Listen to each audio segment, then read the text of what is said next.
Hello, my dear students. Welcome to the next lecture in analog electronics. In this lecture, we are going to discuss in detail the low frequency analysis of common emitter amplifier, Miller effect, the high frequency analysis, and hybrid pi model of BJT, and we'll also discuss about gain bandwidth product. So we have so far discussed the H parameter model of BJT. Since this RE model is not mentioned in our syllabus, we are restricting to the discussion of the RE model just to understand what is RE, and then we'll discuss hybrid pi model after the detailed frequency analysis of the BJT amplifier. Now, this is a simple description of the common emitter RE model, how it is comparable to the H parameter model. In common emitter RE model, you can see HIE is equivalent to beta RE and HFE is equivalent to beta here. Okay, in RE model. So, what is this RE? Let us see what is RE. So in RE model, you can see this BJT is represented like this. This is VI input to the base emitter terminal. This is in common emitter mode, and this is equivalent to a forward bias diode here, and IE is a current through the diode. Base emitter junction is forward biased. Now when you apply AC signal to input signal to this, you can view the input impedance from this side, and input is applied to the base emitter, and this RE is representing the dynamic resistance of this particular diode. So we are developing a model with respect to RE. Now RE is given by 26 millivolt by the current through this diode, through this particular diode which is formed, that is IE here. This 26 millivolt is nothing but the thermal voltage at room temperature. The derivation for diode AC dynamic resistance can be found in the discussion about diodes. You can refer Boylsted. It is beyond the scope of our discussion because we just need to know the expression for RE, which is given by 26 millivolt divided by the current through this particular diode which is formed. Okay, you can go through that. Now, as far as the input side is concerned, when you consider the diode, the transistor base emitter junction to be in this format, the input impedance is VI by, this is the input voltage, VI by IB. IB is the input current, or it is VBE by IB. Now VBE is equal to IERE. When you observe this point, VBE is also equal to IERE. What is RE? RE is the dynamic resistance. Okay, so this RE is also known as dynamic emitter resistance. Now IE is IC plus IB into RE, or on substitution of beta IB you get an expression VB is equal to beta plus 1 IB RE. Then ZI, what is the input impedance? If you can express this input impedance in terms of RE, how?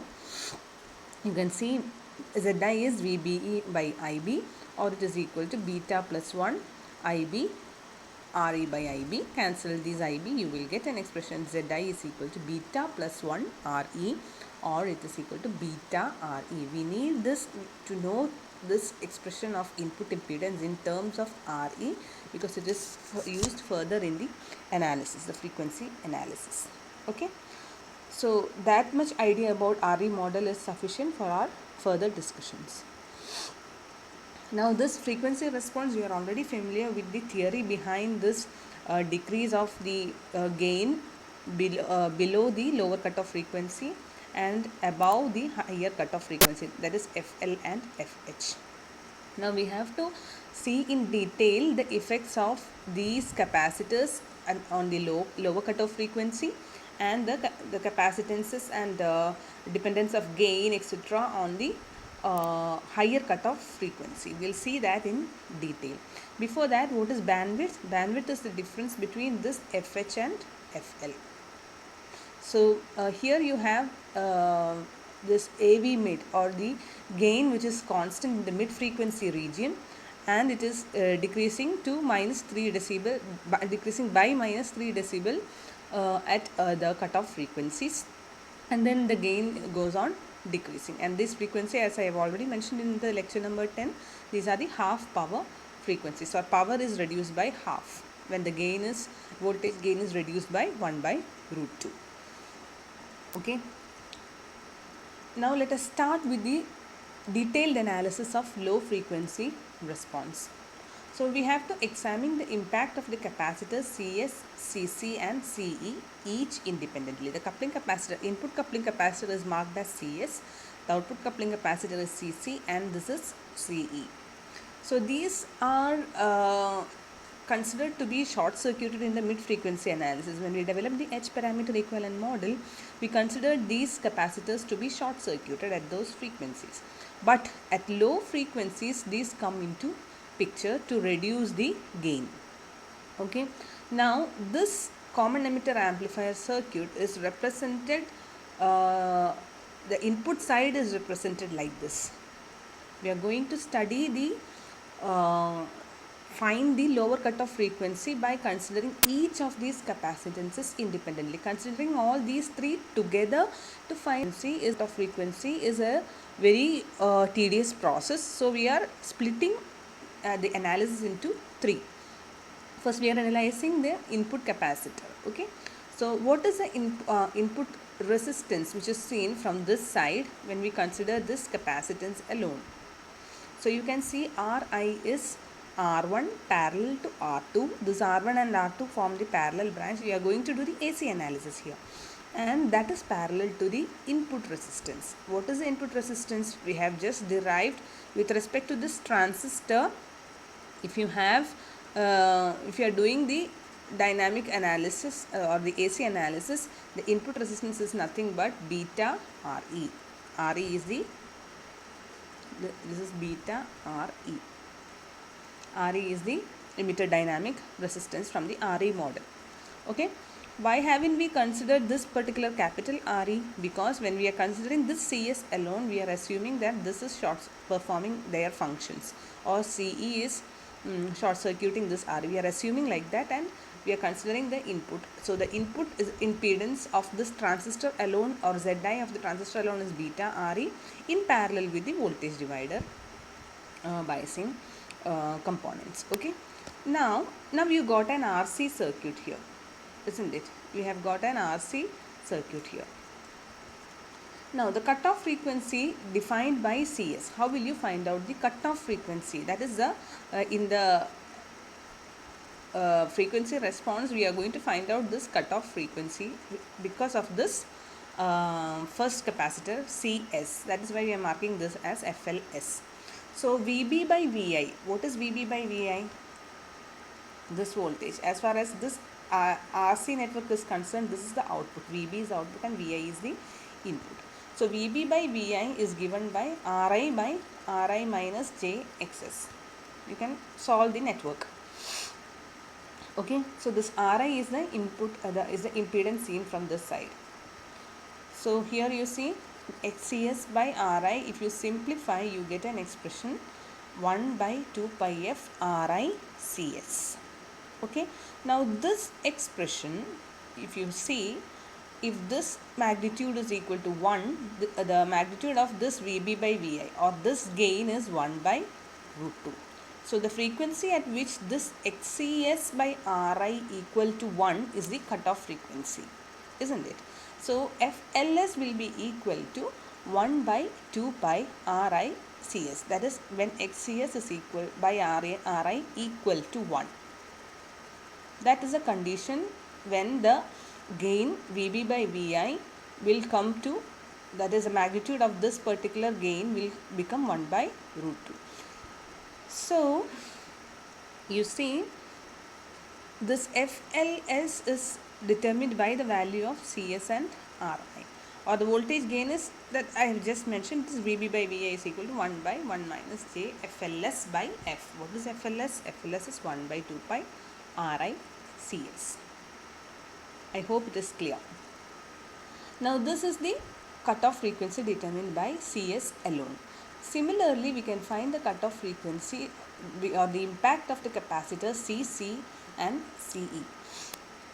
So if you determine the effect of CC on the low frequency response, you have to consider the system with the output CC. So the output impedance seen from this side is R0 and RL is the load.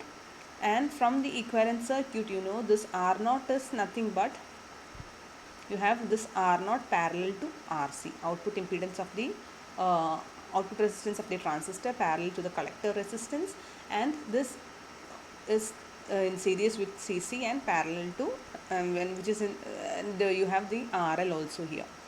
So ultimately, if you consider this R0 is nothing but this small R0 parallel to RC, you can find that. So what is the RC circuit coming here to determine the frequency? It is you have R0 plus RL and CC here. So what is the cutoff frequency? FLC will be 1 by 2 pi. The total resistance is R0 plus RL into CC. So this will determine the lower cutoff frequency because of capacitor CC. So to determine the impact of capacitor CE, what do you have here? So the network seen by CE must be determined as shown. Here you have CE. Where is CE connected? In this circuit you can see it is connected parallel to RE. So with respect to CE, we are going to observe the system. With respect to CE, if you observe the system, you have impedance like this, because we have beta RE when we observe from the base side. From the emitter side, if we look back to the system, you can see this beta will come to the denominator here. So R1 parallel to R2 by beta plus RE. Beta RE will be changed to RE, and this beta will go to the denominator of R1 parallel to R2.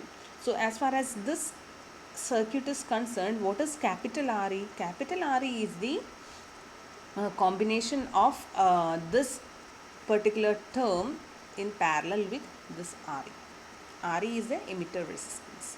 So capital R small e is the parallel combination of RE parallel to what?